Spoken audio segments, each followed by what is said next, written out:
quisiera antes de hablar de violencia sexual, que digamos es el tema del taller, que hablemos de algunos conceptos que a lo mejor algunos los tienen claros y otros no. Pregunto, ¿alguien me puede decir qué es sexo y género? Sexo básicamente es las características físicas, biológicas, con las que nacemos. Ok, entonces ahí tenemos la parte de sexo, digamos porque vemos los genitales, masculino, femenino. Y género, una construcción social que tiene que ver mucho con la parte...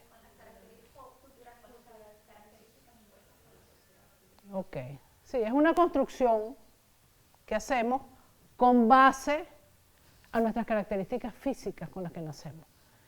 Sexo se refiere a aquellas características anatómicas, fisiológicas, hormonales que diferencian al hombre y a la mujer. ¿Estamos claros todos? Y género son las características, justamente como han dicho, atributos y roles que cada sociedad le asigna a un hombre y a una mujer. O sea, cada sociedad piensa que una persona que nazca con genitales femeninos tiene que tener un rol y unas características de comportamiento especiales. Y en esa misma sociedad, el que nazca con genitales masculinos debe tener un rol y una característica especial. Cuando nosotros vamos creciendo, nos vamos identificando en ese género.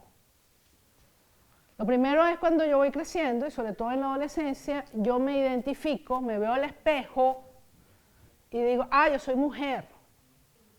¿Por qué? Bueno, porque tengo vulva, tengo senos, no tengo pene, no tengo escroto, entonces soy mujer.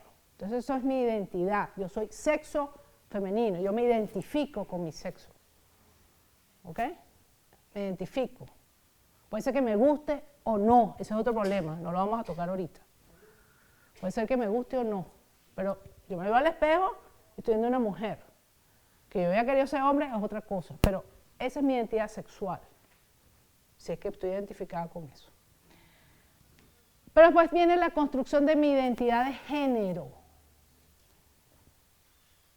Y entonces yo me identifico en que, ya lo dijeron por aquí, que yo tengo que jugar, en mi época era con la Barbie, en mi época era jugar casita, era jugar muñeca. ¿Ah? Cocinita, con la cocinita juego ahorita después de vieja porque de joven, a mí lo que me gustaba era jugar a Batman. Porque era más dinámico, ¿ves? Hacer de Batman, de Batichica, me gustaba más. Entonces uno corría el riesgo de que te dijeran marimacha. ¿Ok? Pero uno estaba claro de que por una fiesta elegante ibas de falda, ibas maquillada. ¿Ok? Te dejabas crecer las uñas, el cabello, te ponías mecha, que uno después cambia con la edad por las circunstancias. Pero uno estaba claro en lo que me pide la sociedad venezolana a mí, o lo que nos pide a nosotros. ¿Ok? Entonces uno va aprendiendo las normas, las niñas no se sientan con las piernas abiertas, o sea, uno va aprendiendo toda una serie de normas. Las niñas no deberían gritar, lo que dijeron por aquí, o sea, tener una serie de normas. Y entonces eso hace que yo me identifique, desde el punto de vista de género, con femenino y masculino.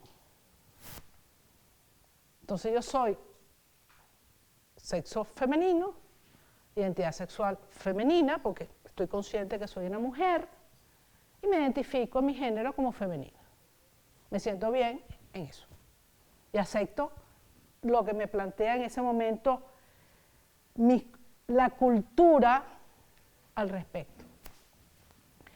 ¿Qué pasa? El género, como les dije, se va formando desde antes de nacer. Antes de nacer, si a uno ahora le hacen un eco, y uno sabe si va a nacer un varón o una hembra, y la gente va formando, pensando el nombre, los colores en que va a comprar la ropa, ¿qué más? El cuarto. Y así se va formando, y entonces empieza uno desde la barriga a decirle, a tratarlo ya con lo que va a ser, con su nombre, de una vez. Uno anda con la barriga hablándole a ese varón o a esa hembra. Entonces, fíjense cómo eso va viniendo desde antes. Después tenemos la familia, que nos apoya, las escuelas. Hay escuelas que empiezan mixtas, hay escuelas que empiezan cuando empieza la adolescencia, los separa. Como dijeron por aquí, empiezan los juegos. Los varones juegan, no sé, metra, fútbol, aunque ahorita eso ha cambiado, pero las niñas deben estar separadas, deben de jugar otras cosas. Eso se veía mucho antes, ahorita no tanto. En la calle, ¿qué vemos? ¿A quién se le da permiso estar en la calle? A veces hasta que eso ha cambiado, pero es el hombre es el de la calle. La mujer teóricamente no es de la calle. Si una mujer es de la calle, ¿qué le dicen? Puta, así mismo. ¿Ok? Entonces, eso es una construcción en este país. En el trabajo es lo mismo. A veces vemos mujeres profesionales muy buenas y todavía en este momento no ganan igual que el hombre. O tenemos dos puestos de trabajo, una mujer más capacitada que el hombre, pero como la mujer se puede embarazar, no me conviene contratarla. Entonces ahí tenemos una variación. Lo vemos en la religión, porque somos católicos, yo soy católica, desde la Biblia. Y no voy a hablar ni siquiera de Adán y Eva. Voy a hablar que entonces era Abraham y atrás venía, siempre es el Abraham, Moisés. Estamos hablando y la mujer atrás. De repente aparece por ahí Ruth y aparece, pero son los hombres. Y lo vemos en todo, en el Islam, el judaísmo, lo vemos en todas las religiones. Hay un patrón siempre hacia el hombre. Hacia el hombre. Entonces son cuestiones culturales que cambian. A lo mejor en Italia, ya para seguir el ejemplo, a las niñas cuando nacen no le ponen rosado, le pondrán verde. Entonces depende con la cultura. La cultura es muy importante y varía.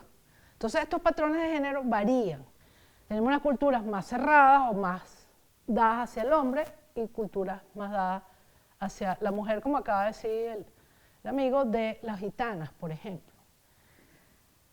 Y en nuestra cultura, ya más o menos lo han dicho, ¿qué esperamos que sea la mujer? ¿Cómo debe comportarse la mujer? Es del hogar.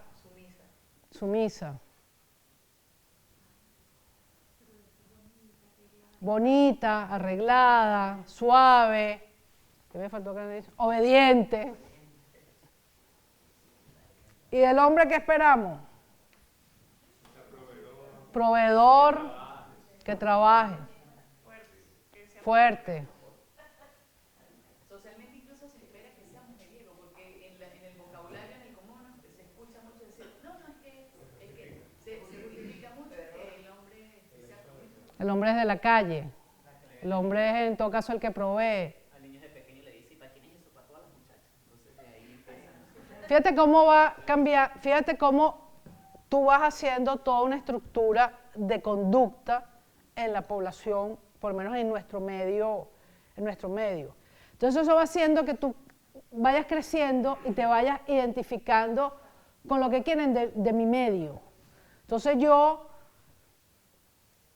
muchas veces me encuentro en un conflicto entre ser madre y trabajar, porque el medio, y eso lo vemos, no sé aquí, pero en los barrios en Caracas, una niña de 12 años, yo lo he visto esperando autobús, lo vi el año pasado. Oye, ¿está tu niña? Sí. ¿Cuántos años tiene? 13. ¿Y no tienes muchacho ya? ¿Estás quedada? O sea, la mujer vale cuando tiene su primer embarazo, porque se le da una alta carga al embarazo.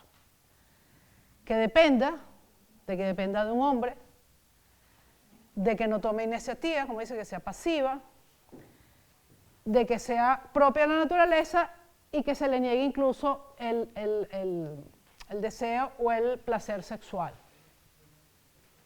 Y el hombre es el que, como dijimos, toma decisiones, ejerce el poder, es el independiente, el callejero. Tiene que demostrar su hombría. ¿Qué se le dice a un niño chiquito cuando llora? Los hombres no lloran. Macho. Yo quisiera saber, pero yo creo que los hombres son más sufridos que nosotras las mujeres. Porque no puedes llorar. Entonces terminan en un bar agarrándose a palo, entonces dicen, no, que estaba rascado, y entonces empieza a llorar la pérdida de la mujer, de la novia. Porque no puede llorar libremente. Eso es lo que te enseñan. Y hay que huir de lo femenino. Entonces un hombre se para así, ¡ay! Se perdió la cosecha. O sea, hay todo un rol que se da. Sin embargo, fíjense, nadie nace con eso. Lo aprendimos. O sea, no es biológico, o sea que nosotros podemos cambiarla. Son aprendidas, por lo tanto, y es importante y es lo que vemos, que hay cosas que van cambiando. En la época de mi abuelo, ni de broma tocaban al niño recién nacido. No, eso se cae, no, eso es las mujeres. ¿Y cuánto no vemos ahorita a nuestras parejas, que prácticamente son los que sacan cargando al niño de la clínica y se rotan en la noche para cambiar los pañales, etcétera? Intercambio de roles. O sea que lo hemos modificado con el tiempo. Y esa es la ventaja justamente de estas cuestiones de género, que se pueden modificar, que no es estático. Y eso es bueno. No es muy rápido, pero vemos que cambia. Y también la mujer tiene riesgos con esto, porque entonces al hombre sentirse poderoso, las relaciones de poder de sexo, es que tú tienes que complacerme a mí, tú no puedes negociar, y eso nos hace a las mujeres sujetos de riesgo de ser violentadas por esa situación de poder y de adquirir pues una serie de problemas, un embarazo que no deseamos en ese momento, una infección de VIH, una infección de transmisión sexual. Estás minimizando el rol de la mujer y eso hace, y esa es una de las tantas causas por las que la mujer es susceptible a que sea violentada porque me pertenece. Y eso lo vemos en muchísimas culturas. Muchísimas culturas. Entonces no es una cuestión solo venezolana, sino es una cuestión general que vemos en el mundo. Y esto lo hago porque enlazo con un tema, que es el tema de violencia. Y entonces pregunto, amor, aquí los abogados tienen, ¿qué es violencia? Uno de los conceptos sencillos es el uso de la fuerza, que ya lo han dicho ustedes, verbal, física, psicológica, sobre el cuerpo, la voluntad, el deseo y el afecto de otras personas. Aquí no estoy poniendo hombres o mujeres. Yo puedo ser violenta con mi esposo cuando después de una pelea yo estoy 3 días que no hablo. Se llama la ley del hielo. Nos fascina a las mujeres. Para ir más de una se rió. Eso es violencia. ¿Fuiste violenta conmigo? Ahora iba a ser violenta contigo. De otra forma, pero voy a ser violenta contigo. ¿Sí o no? La violencia del hielo, la ley del hielo. Y ahí se está con los hijos. Y entonces nosotros vamos a tener violencia, y aquí básicamente por lo que vimos antes en nuestras culturas, violencia hacia la mujer, preponderantemente, que es lo que llamamos violencia de género, pero también tenemos violencia intrafamiliar, que es la que aplican los padres con el sentido de poder hacia los hijos, porque bueno, yo soy tu papá, tú eres mío, o tú eres mía, pues. Entonces, eso es una violencia también intrafamiliar, ¿ok? Cuando se perjudica gravemente la vida, incluso el cuerpo, de una persona y la integridad física de una persona hacia un miembro de la familia. ¿Okay? Entonces, uno resalta lo más frecuente o lo que ve más frecuente que es la violencia de género. Y entre la violencia de género lo que más resalta es la violencia del hombre hacia o contra la mujer.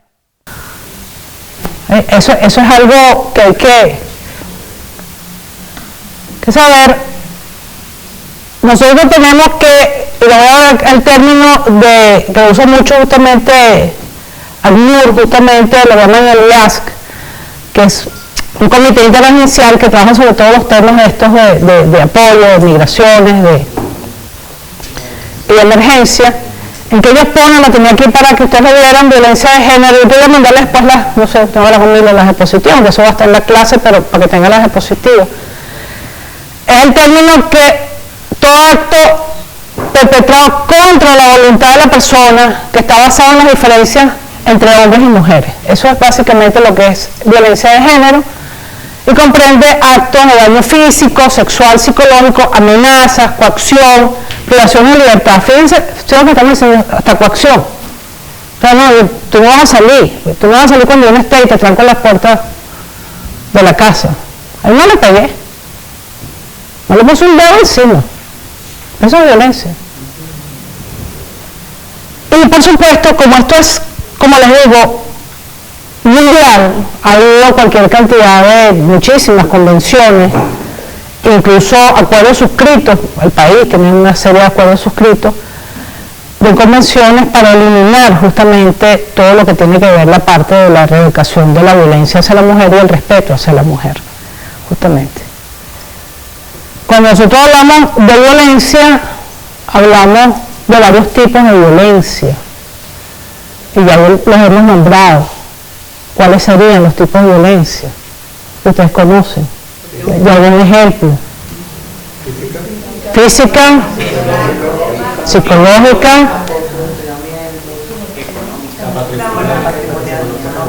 la patrimonial, la agresión sexual. sí, pero digamos clásica, tenemos psicológica, la parte patrimonial, justamente, básica, digamos eso, física, que después la ampliamos. Y a veces uno piensa que la física es esto, pero la física puede ir un pellizco. Estamos tan acostumbrados que eso no es violencia, pero eso es violencia física. Un empujón, como dices tú, una jalada de cabello. Eso es violencia física.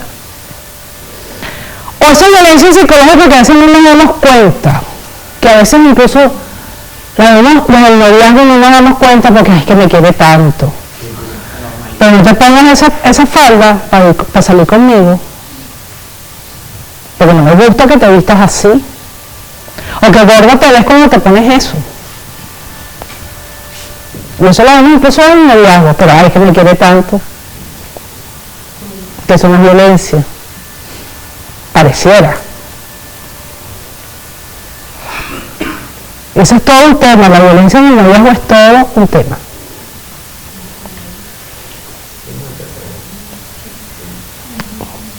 Y que no sé, por aquí no lo han visto, si es así. Y muy bueno que lo nombraron, son los expertos, los abogados, de la violencia económica patrimonial. Pero uno de los casos de violencia, y uno ve, por ejemplo, el 100% de los casos de violencia es violencia psicológica, 100%. Y de esos casos, el 77% es una violencia física. Y lo que llama la atención es que casi el 8% es una violencia sexual. Entonces son porcentajes que particularmente pienso que la violencia sexual se ha ido incrementando. Sí. Bueno, Venezuela justamente cuando firmó ha firmado toda la serie de convenios, etcétera, hizo una excelente ley, que yo no soy abogado, pero comparando con otros países, la ley orgánica del derecho de las mujeres a una nueva ley de violencia. El INFO la imprimió, no le quedan más, pero deberían, voy a promover que la reproduzcan nuevamente, porque incluso esta que tengo en mis manos no está, digamos, la parte ahorita en que se incorpora el feminicidio. O sea, la cantidad de mujeres que matan, que asesinan, no yo soy mujer, yo soy el poderoso. Entonces no se contempla el término ni las sanciones como tal, que fue algo que se peleó después. Pero sepan que esta es una ley que tiene todas las series de hay sanciones, hay prisión, o sea, no estamos hablando de, no importa, te voy a pegar. El problema es la denuncia, el problema es el llevar a cabo lo que está aquí, el procedimiento, el seguimiento. Doctora, sería interesante la parte hospitalaria. Ahí aparece 51. Ahí básicamente te atiende también la parte, contempla, aquí básicamente de los temas básicos, o sea, de los tipos de violencia básica, física, te hace 19 tipos de violencia, 19 formas de violencia, 21 ahorita, y ahorita tú tienes justamente que eso constituyó en su momento toda la parte de la violencia obstétrica. Fue, digamos, uno de los primeros que salió. Y eso fue un boom. Y eso nosotros, los más de medicina y violencia todos los días. Todos los días. La respuesta a la violencia basada en género está directamente relacionada con la protección de los derechos humanos. La violencia de género es una violación de los derechos universales protegidos. Muchísimas convenciones tratando de proteger justamente a las mujeres de esto. Me viola el derecho a la seguridad de la persona, el derecho a un más alto estándar de salud física y mental, el derecho a ser libre de tortura, el derecho a ser libre de que me traten de forma degradante y peor todavía, me violan el derecho a la vida. Simplemente porque tengo poder. Porque esa concepción cultural y todo eso, y que vamos alimentando. Lamentablemente no le cambian ciertas cosas, pero seguimos viendo también patrones que no cambian, que no cambian.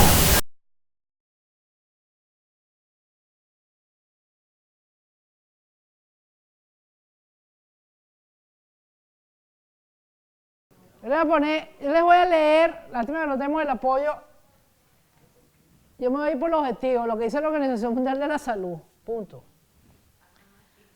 Todo acto sexual, la tentativa de consumar un acto sexual, los comentarios o insinuaciones sexuales no deseadas,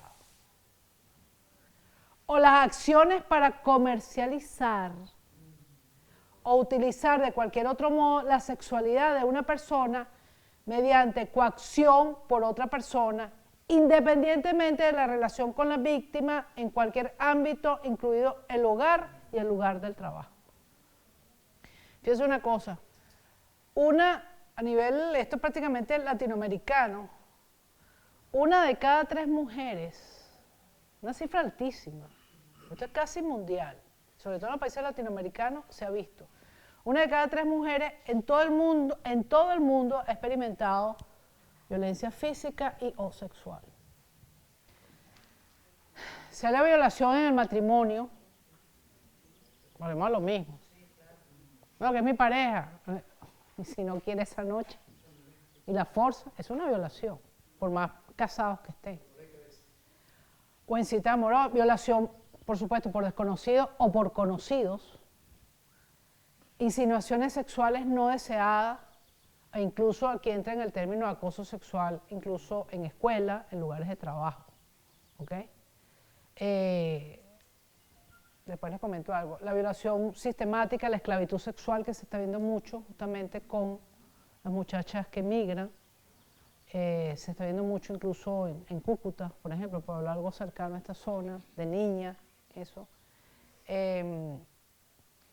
El abuso sexual en personas físicas, o que uno ve a veces en personas mentalmente discapacitadas, el abuso sexual, que ustedes lo han dicho, en niños, y a veces formas tradicionales de violencia en que matrimonio incluso forzado, matrimonios entre niños, aquí se puede ver en ciertas zonas, pero sobre todo se ven en ciertos países hacia nivel de Asia, África, de que niñas ya tiene que ver mucho con la parte cultural y religiosa, niñas de 8 años son vendidas y casadas con personas de 30 años, ustedes han visto esas imágenes.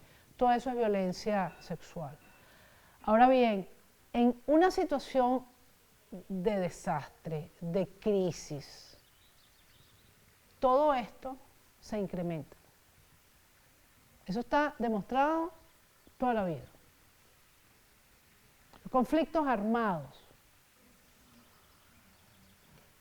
La población uniformada en conflictos armados, cuando está en una ciudad, por ejemplo, las tasas de infecciones de transmisión sexual se multiplican por 10 en ese cuerpo uniformado cuando está en una situación. Cuando la gente está en esa situación de conflicto armado, que yo tengo mis hijos y tienen sed, las madres se venden para satisfacer a los hijos. Cuando vemos esos camiones humanitarios que reparten comida, los ponen a hacer cola, ahí entra una transacción. Una transacción a veces con los cuerpos uniformados, justamente para que me colee o para que me dé la comida. Eso es en todas las partes que uno ha visto conflicto. Cuando hay desastres naturales es lo mismo. Cuando el desastre de Vargas, yo trabajé en el hospital militar muchos años. Yo soy médico asimilado. Y a mí me tocó, incluso está en la parte logística. La cantidad de casos de violación que se vio en las primeras 48 horas. Algunos salieron a la luz pública, pero no salió la cantidad de casos que hubo. Y yo decía de una forma entre sarcástica y dolorosa, algo así como que vamos a hacer lo que el mundo se va a acabar. Yo usaba una frase más grosera, pero vamos a hacer lo que el mundo se va a acabar.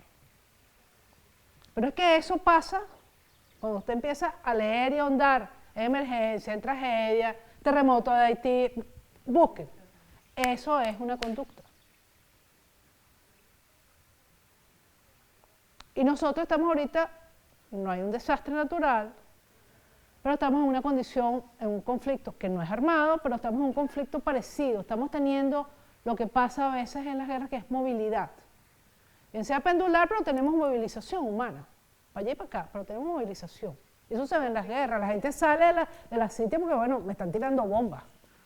Aquí sale voluntariamente, pero es la misma dinámica. Entonces, en estas situaciones, es de esperar que todas estas cosas aumenten.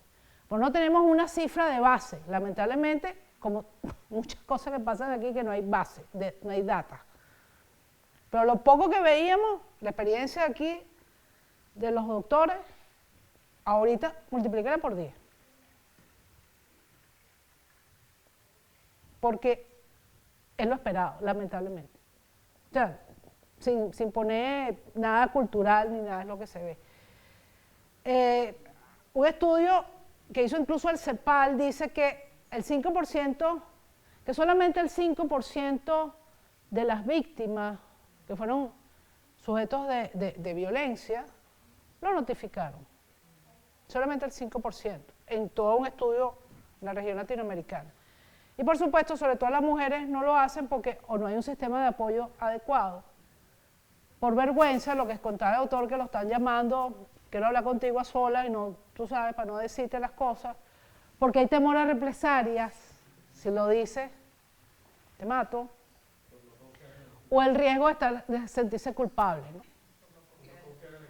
Y no confiar, sí, más o menos lo que llaman sistemas de apoyo inadecuados, pues entraría allí justamente, ¿no? Y yo les ponía aquí unas cifras que usa el UNFPA justamente de nuestra realidad venezolana, de la cantidad de muchachas adolescentes embarazadas en Venezuela. El UNFPA habla de 101 adolescentes por 1000, dicho de otra forma, cada 3 minutos está una embarazada, una adolescente embarazada. O sea, desde que estamos aquí, ¿cuántas se hayan embarazado en este país? ¿Cuántas lo hicieron? Volvemos otra vez, adolescente. Adolescente en términos, ya no voy a hablar de la parte legal, sino físico, es de 10 a 19 años. porque por ley es de 12 a 18. Pero vamos a poner hasta los 19, pues. Que esposaron lo del caso que les dije. Bueno, no, yo quería. ¿Con quién? Con él, que tiene 33 años. Yo quería, ¿con quién? Con él, que él es el plan del barrio para cuidar a mi familia. Y salí embarazada. O por un mercado. Entonces, eso es violación sexual. Eso es violencia sexual. Y eso entra en las cifras, pero nadie la denuncia. No estamos hablando de movilidad, estamos hablando en Santa Paz en todos los días, en todos los días. Entonces, lo que vemos todos los días a lo mejor aquí en esta zona, como dices tú, por un mercado, pues ahora en la movilidad se incrementa. Y la gente llega a un momento en que, como pasaba en Vargas, no me importa. No me importa. O sea, lo que me interesa es, o a veces estoy como anestesiado. O sea, voy, me sigan, inerte a lo que me lleve. Y eso es lo que uno ve en estas situaciones. Entonces, hay que estar muy consciente de esto para poder entender los casos y para poder ver qué hacer. Y a nosotros de ONUCIA nos preocupa porque violencia sexual es igual a mantener los casos de VIH. Cuando una adolescente o una persona no adolescente es violentada sexualmente, ocurren desgarros tan sencillos vaginales, y si es una violación anal, peor. Y por esos desgarros tan pequeños hay una facilidad para que entre el virus. Hablando en términos nada más médicos o biológicos. Entonces, yo no conozco el primer violador que diga me voy a poner un condón para violarte. Entonces, la posibilidad de, ahorita no tenemos método diagnóstico, de que esa persona tenga VIH y tampoco lo sepa, la posibilidad de que pueda transmitirle VIH a esa persona que violenta, y aquí no estoy poniendo sexo, sino simplemente la violencia del acto. Porque una violencia de acto anal tiene más riesgo incluso a veces de transmisión del virus que una violencia de acto vaginal. Imagínense ustedes la violencia hacia un niño. Entonces, para nosotros, mientras haya sexo forzado y haya violencia, hay VIH. Más allá de lo que implica la violación justamente del derecho de las personas justamente de su entereza como riesgo. No tiene VIH, tenía sífilis. La sífilis favorece la entrada del VIH. Entonces, por eso es que justamente en ONU-SIDA estos son temas sensibles porque estos casos, hay un incremento de violencia sexual, se estima entonces que puede haber incremento de casos de infección por VIH. Y eso es algo que tenemos que tener pensado. La violencia sexual también es una amenaza inmediata a la vida. Una amenaza que puede llevar a la muerte, según la edad de las personas. Y en situaciones mínimas de emergencia hay una serie de directrices que se usan, ahí se las compartía, y es lo que estábamos hablando, hay una parte de ayuda humanitaria que lo usa la Oficina de Ayuda Humanitaria de Naciones Unidas, lo usa ACNUR, de cómo manejar todos estos casos cuando hay estas situaciones. Cuando hay desplazamientos o hay, vamos a poner el caso del terremoto de Haití, que tenemos carpas, y aquí se vivió, no sé realmente en Táchira, me lo dicen ustedes, pero en Caracas con esa vaguada, que hubo albergues, y uno entraba a los albergues y entonces esto mismo lo hacíamos albergues, tapábamos. Entonces una vez se hicieron albergues mujeres y hombres para allá, después hicieron no, la familia, entonces tú tenías familias, 10 familias aquí. Bueno, tú ves casos de violencia y ves casos de violencia sexual. Y esos albergues duraron 5 años. Todavía hay albergues en Fuerte Tiuna. Entonces, la dinámica te promueve toda esa serie de eso, de violencia sexual. Y uno antes que hubieran todos esos albergues, uno iba y los tenía, y me acuerdo que había una cantidad de mujeres embarazadas. Yo fui a la semana, habían dado a luz, uno las veía que ya iban a dar luz. Y cuando volví 2 meses después, estaban otra vez en estado de los mismos soldados que estaban cuidándolas. Es una dinámica bien complicada, pero se lo digo porque es algo que hay que ir pensando. Entonces, cuando uno habla justamente de albergues, hay que ir condicionando todas esas cosas. O sea, se habla incluso de tener sitios, sobre todo en espacios grandes, y es algo que dicen a nivel internacional. Si usted va a buscar el agua lejos, en ese trayecto la mujer corre riesgo de ser violentada.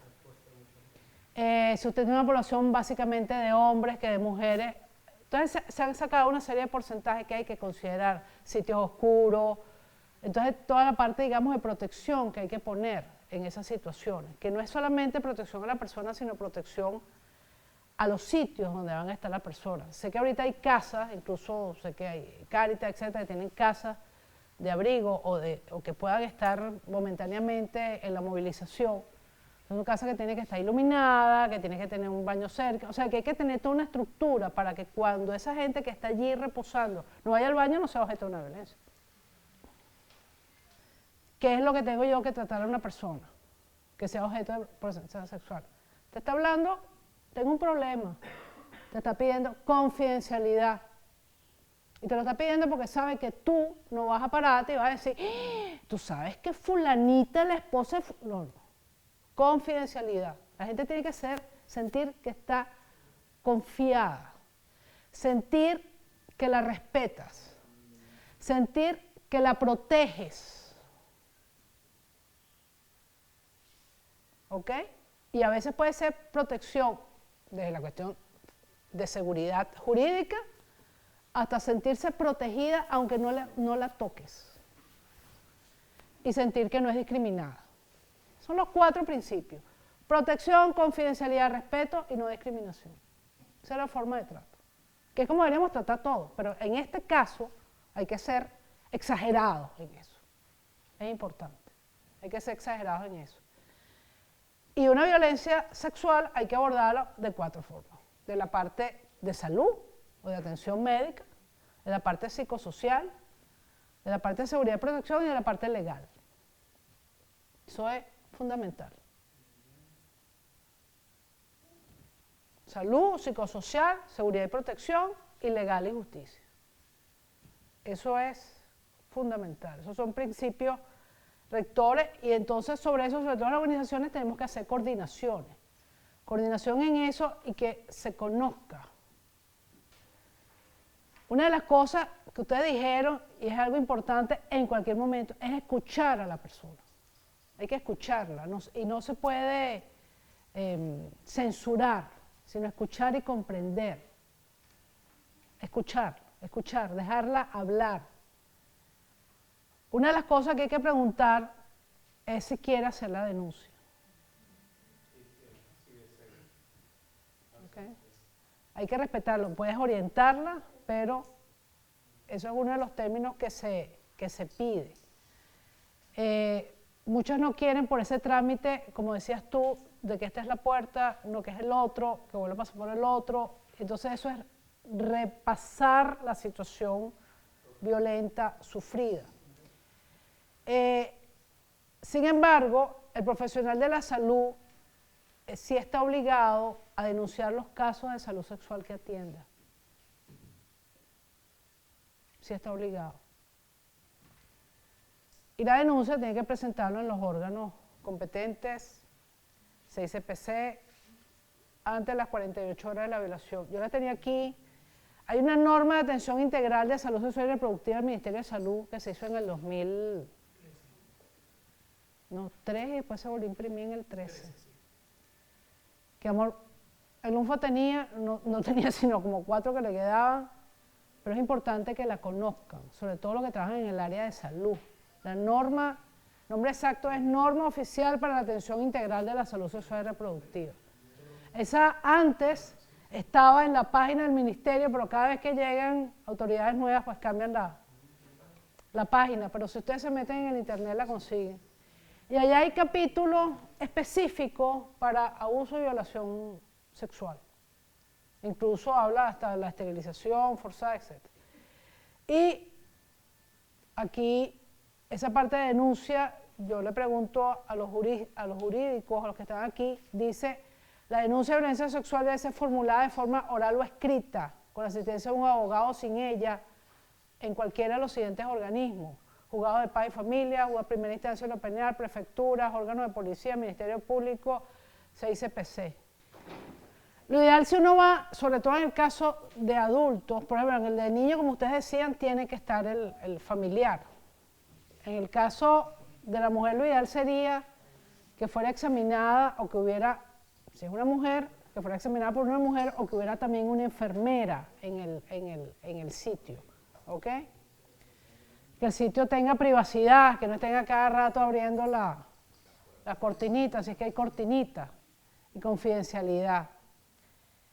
Y hacer el examen médico, independientemente que sea en parte legal o médico. Y uno puede ver moretones, puede ver todos los signos que se pueden ver incluso a nivel, el área, estamos hablando de mujeres, a nivel vulvar, a nivel anal.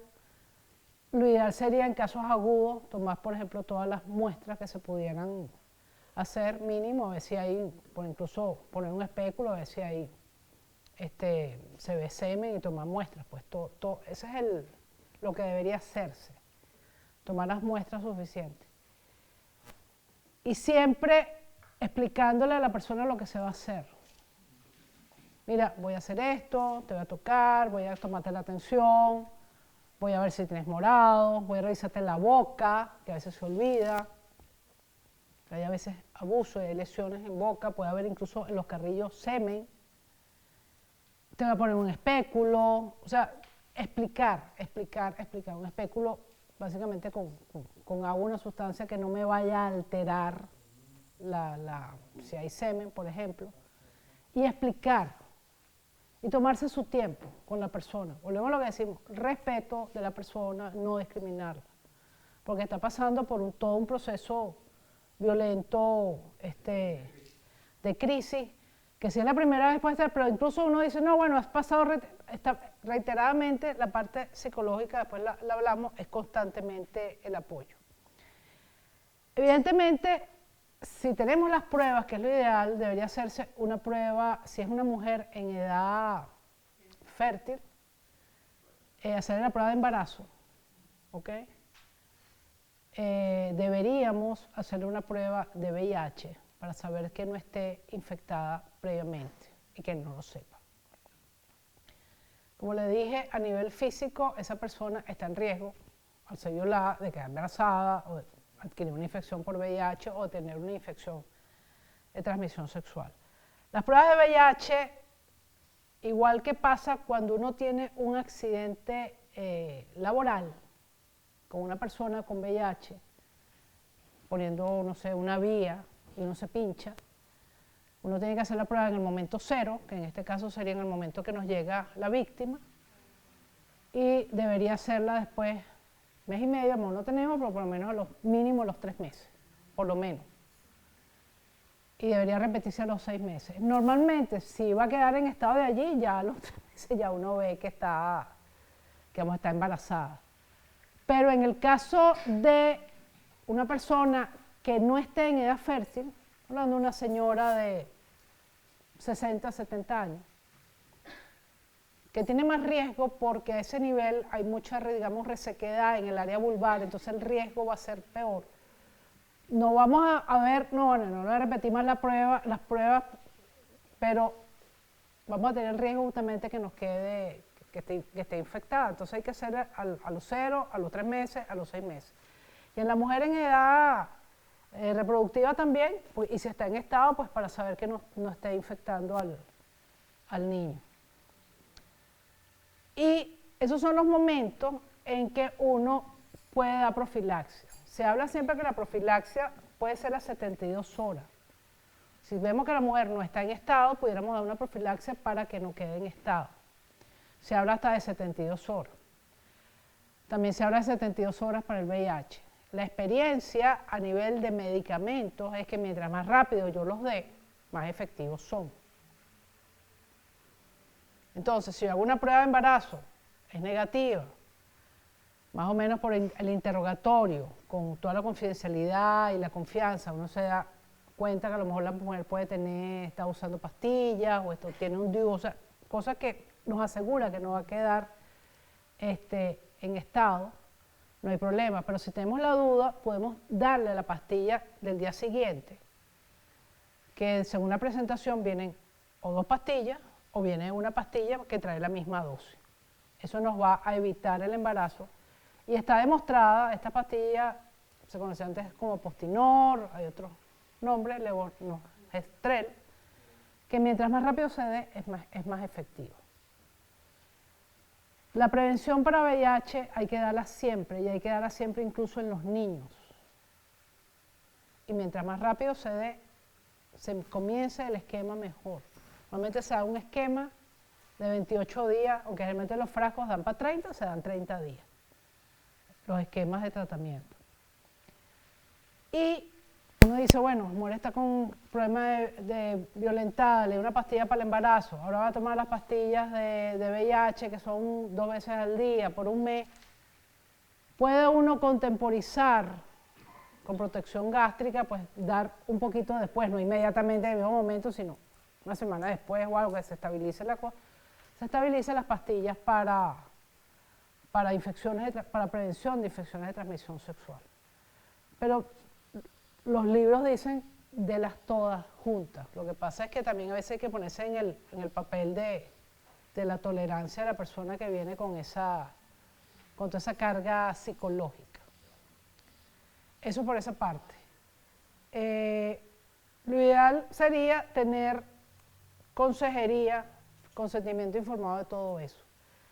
Los libros dicen, y pregunto yo cuánto se cumple, yo no creo que se cumple, que una persona después de una violación vaya al médico sin haberse lavado, sin haberse cambiado ropa, puede ser que lo hagan, y eso es lo que debería pasar, que fueran sin lavarse, que fueran sin cambiar la ropa, para que todo eso puedan tomarse evidencias de todo eso.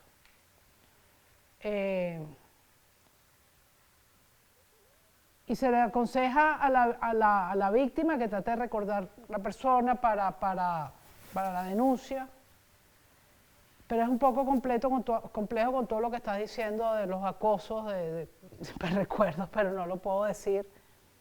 Y por supuesto, mantener todo el tiempo el respeto a esa persona y la confidencialidad, dígame. Yo le estoy diciendo lo que se debería hacer, pero así como le digo yo, dígale a la persona, yo le voy a hacer esto, la voy a tocar, le voy a poner un espéculo. Usted le dice, mire, hay estas opciones. Si yo le doy esta pastilla, usted puede evitar no quedar, no sabemos si sí o si no, pues no, depende de la ovulación, no nos vamos a meter ahorita en una clase de medicina, que quede en estado o no, es una decisión de ella. Eso está en la norma. Igual que las pastillas de VIH. O sea, si hay la opción de evitar, yo no sé si yo voy a agarrar VIH. Yo he tomado esas pastillas, pues yo me pinché con un paciente con VIH. ¿Tú crees que yo no me las voy a tomar? Sí me iba muriendo, pero me tomé mi mes, y tuve una asustada, y sácame la sangre al mes, ajá, no está bien, sácame los 3 meses, con el marido, usa condón porque yo no sé qué va a pasar conmigo. Lo vas a hacer y no te vas a tomar las 3, te vas a tomar 16. Entonces tú tienes que ser muy claro con esa persona y ofrecerlo. Sí, pero el consentimiento informado, te lo digo porque yo soy médico también, no es el papelito. Es la explicación, es que tú le aclares y le digas de una vez, mire, a lo mejor esta pastilla le va a pegar un poquito en el estómago, porque eso no se dice, los efectos, le va a pegar la pastilla y a lo mejor usted se va a levantar, no sé, con la boca metálica. O sea, es informar todo, pero que sepa beneficios y los no beneficios de su decisión que toma. ¿Ok? Yo entiendo la posición de la iglesia, yo soy católica, pero en este caso es preventivo. Yo no sé si va a quedar en estado o no. O sea, y yo pregunto, preferiré tipo, ¿cómo se llama esa novela cuando tenía Leonel era la cosa, que terminé casándome con el violador y yo no sé si en esa novela hubo hijos o no. O sea, hay que ponerse en todas esas posiciones. Pero bueno, es una parte, digamos, de respeto a esa parte. Una cosa que han nombrado que es ahorita, mañana, pasado, per sécula, es la parte de la ayuda psicológica. En casos agudos y en casos crónicos. Es súper importante la parte de la ayuda psicológica. O sea, no es solamente el shock del momento, sino es, y si son casos crónicos, esa reiteración, ese goteo continuo que va afectando desde los niños, y eso lo puede ver uno en los niños, el rendimiento, niños depresivos o niños agresivos, hasta esos problemas de amor de sumisión que puede ver uno en la mujer, esos temores que usted decía con el guerrillero. O sea, me imagino que esa mujer, más allá de todos los hijos, viviría, bueno, volteando a los lados cuando no estaba embarazada. O sea, me imagino que debe haber un acoso, una vigilancia. Entonces, todo eso necesita apoyo psicológico. Es importante ayudarlos a superar la culpa, estimularlos a veces a que suelten esa rabia que deben tener justamente acumulada, sobre todo con los casos crónicos. Ayudar a entender que a veces no es responsable, porque entonces a veces es responsable, o sea, hacen, oye, si a lo mejor yo no me hubiera puesto así, si yo le hubiera hecho caso. No, que entienda eso. Hacerles sentir algo muy importante, que no están solos. Bueno, todas estas afecciones pueden llevar incluso a suicidio. Bueno, lo vimos en el caso que contó compañera de la muchacha. O sea, las reacciones van a ser diversas, cada persona es un mundo, o sea, pero lo importante es la parte psicológica, incluso ese apoyo que pueden dar las redes, como le digo, es una cosa del primer momento hasta el último momento. Y ahí entra mucho también el trabajo que se puede hacer con la comunidad. En los niños, más allá de la parte aguda, que uno pueda ver una ropa rota o infecciones crónicas de infecciones urinarias que se pueda ver, vemos sobre todo, pueden verse heridas a nivel de boca, heridas, a lo mejor nuevas o incluso cicatrices. Sobre todo se ve en la parte de comportamiento con sus amiguitos, comportamientos en el colegio de toda la gente, el rendimiento escolar, casos de ira, casos de depresión, casos de aislamiento. O sea, hay muchos síntomas que uno puede ir, sobre todo la parte educativa, ir viendo y hay algo raro con este niño o hay un cambio reciente en esto. Ahí hay kit con las siguientes características. Hay unos kits que van a tener, los pusimos en unas bolsitas, los armamos. Bueno, esto está amarrado. Bueno.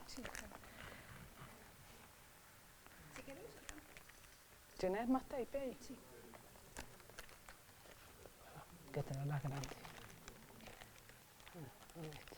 Bueno, así mismo yo. Usen la hojita amarilla, las puse justamente porque ahí van a tener incluso las dosis. Hay unos paqueticos como estos, ¿ok? Este paquetico adentro tiene una tira para la prueba de embarazo, ¿ok? Esa prueba de embarazo, que mide la hormona, esta es como las pruebas rápidas, ahí se las explica, es como las pruebas rápidas de VIH. Es una tira, que lo ideal es que sea la orina, claro, siempre dicen de la mañana, pero en este momento es la orina. Si llegara a ser una muestra fría, hay que dejar a temperatura ambiente. Y se va a meter la tira hasta una tira, no lo voy a abrir porque se va a echar a perder, y no tengo de muestra. Hasta que tiene lo que llaman una guía, la tira. 1, 2, 3, 4, 5 segundos se mete. Y después yo acuesto esa tira, la pongo en un papel, y ella va a ir rodando. Yo no sé si alguien ha visto una prueba rápida de VIH, no la han visto, haría más o menos el mismo sistema de la prueba, o sea, la pones allí y ella va a ir rodando. Ella va a tener unas rayitas que te va a dar si está bien hecha y si está positivo o no la persona, pues, con el embarazo. ¿Ok? Esto es con la prueba de orina. Aquí, de todos modos, claro, hay que ponerse los anteojos, pero aquí está la explicación. Esa bolsita entonces trae lo sacamos así para hacerlo más práctico, trae la pastilla al día siguiente en una dosis para una sola pastilla. No hace falta las presentaciones esas que a veces venden dos, sino de una sola pastilla. O sea, tiene la dosis ya de 1.5 miligramos. ¿Ok? Metimos en esta bolsita también, previendo los casos de sífilis o gonorrea, normalmente uno da 1 gramo de acitromicina. Y está hecho así para que no, oye, que no tengo la inyectadora, que no, no, es justamente para que no haya excusa de por qué no se las di. La única excusa es que no había agua para tragar las pastillas, punto. ¿Ok? Y no había nevera, no necesita nevera, o sea, no hay excusa. Entonces aquí está el gramo de acitromicina, 250, 250. Y hay cefexime, que normalmente, como van a ver en el libro, es de 400 miligramos. Cada pastilla de esta, por más que las cortamos, van a ver en todos los cortes que dice 200. Bueno, aquí se les va a ir 1 o 2 pastillas de más, de regalo. ¿Ok? Lo ideal es que sean 2 pastillas, o sea, 200 y 200 suman 400.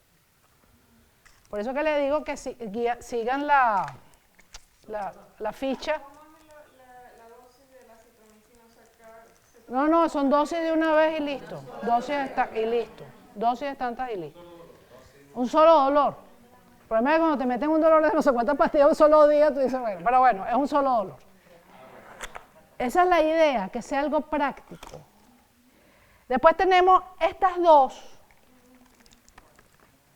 No se ve pero estas dos, en este caso se llama Atazor. Y aquí es la mibudina No, pero la otra, bueno, esto mismo, Atazor y la mibudina, ahí lo dice en el librito, por eso es que le diga, sigan la guía, y más que no hay diapositiva. Son los 2 medicamentos para prevención de VIH. Claro, no dice 2 medicamentos, pero es que aquí hay 2 drogas, 2 en una pastilla y otra hacen las 3 que siempre hay que dar para VIH. Siempre son 3 pastillas. Entonces aquí hay 2 y 1. Ahí tienen las órdenes. A veces estos kits cambian el tipo de medicación para VIH. Dan una molécula, dan otra. En este caso, esta es la última presentación que se usa. Incluso es el mismo esquema que se usa con las mujeres con VIH embarazadas. Y entonces ahí tienen ustedes la presentación. Está hecha para una pastilla diaria. O sea que está mandada, antes había formulaciones un poco más complejas. Está hecho de la manera más práctica y simplificada para la persona.